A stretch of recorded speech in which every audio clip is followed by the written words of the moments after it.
তিন জায়গায় প্রয়োজনে মিথ্যা বলা যায়। কয় জায়গায় মিথ্যা বলতে? তাউরিয়া মানে কথা একটু ঘুরিয়ে বলবেন। এক নাম্বার, আপনার ওয়াইফকে খুশি করার জন্য, সে একটু এরকম না বলে একটু কৌশল করে বললে খুশি হবে, ওটা বলা যায়। দুই নাম্বার, জীবন মরণের ব্যাপার, জান বাঁচানোর জন্য একটু কৌশল করে ঘুরিয়ে বললেন, এটা জায়েজ। তিন নাম্বার, দুইজন ঝগড়া লাগছে তাদেরকে মিলিয়ে দেওয়ার জন্য কৌশল করে একটু মিথ্যা বলা, ঘুরিয়ে বলা যায়।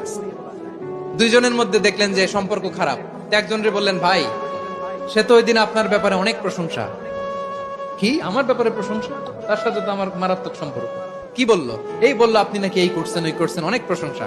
লোকটার মন খুশি হয়ে যাবে তার ব্যাপারে, ঠিক কিনা? আবার তার সাথে যার ঝগড়া, ওরে যে বলবেন, ভাই ওই দিন তো সে আপনার অনেক অ্যাপ্রিসিয়েশন করলো, অনেক। সে তো অবাক, কি বলে কি আমার। এই যে দুইজনের ব্যাপারে দুইজনের একটু ভালো ভালো কথা বলে দিচ্ছেন, একদিন দেখবেন রাস্তা দিয়ে হাঁটার সময় একে অপরকে সালাম দিয়ে ফেলছে, সালাম দিয়ে বুকে জড়ায় ধরছে, আছে না নাই? আবার মিলমিশ হয়ে গেছে।